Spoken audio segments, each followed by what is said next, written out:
For today's Daily McGonagall poem, we have another of his disaster poems. Not to be confused with his disastrous poems, which most were, but this is about an actual disaster. It's called The Burning of the Exeter Theatre. It was in the year of 1887, which many people will long remember, the burning of the theatre at Exeter on the 5th of September. Alas, that ever to be remembered an unlucky night when 150 lost their lives, a most agonizing sight.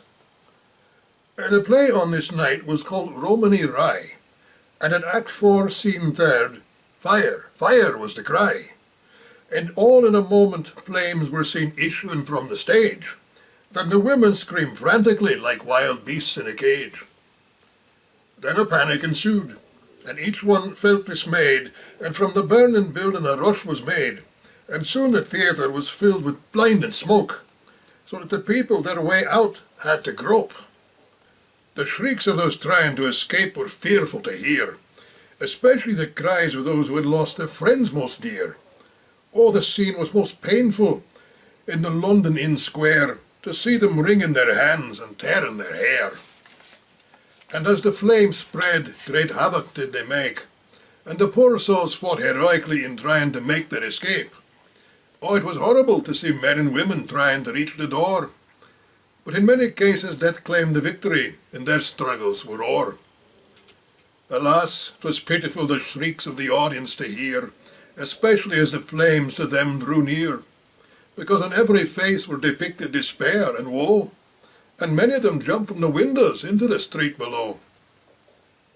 The crushed and charred bodies were carried into London Hotel Yard, and to alleviate their sufferings the doctors tried hard.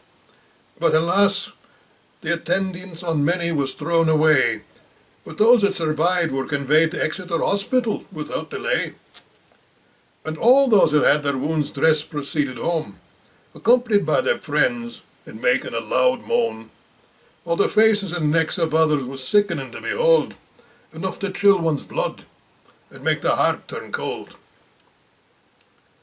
Alas, words fail to describe the desolation, and in many homes it will cause great lamentation, because human remains are beyond all identification, which will cause the relatives of the sufferers to be in great tribulation.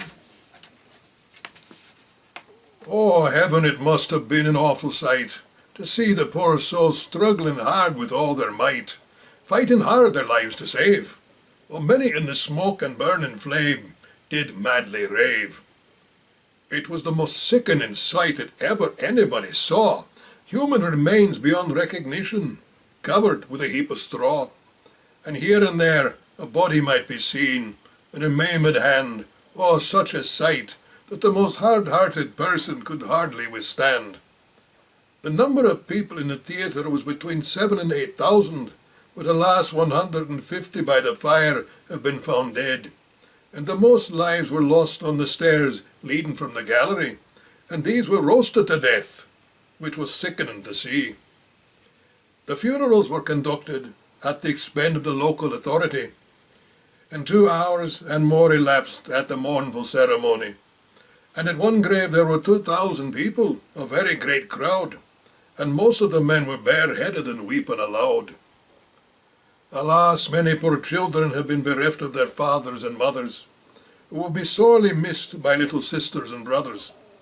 But alas, unto them they can ne'er return again, therefore the poor little innocents must weep for them in vain.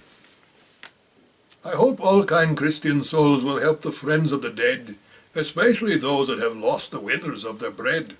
And if they do, God surely will bless, because pure Christianity is to help the widows and orphans in distress. I am very glad to see Henry Irving has sent £100, and I hope his brother actors will subscribe their mite all round. And if they do it, will add honour to their name, because whatever is given towards a good cause, they will it regain. McGonagall himself was an actor from time to time. He was definitely a stage performer. And he was, in his own mind at least, a great poet. We'll be back with more tomorrow.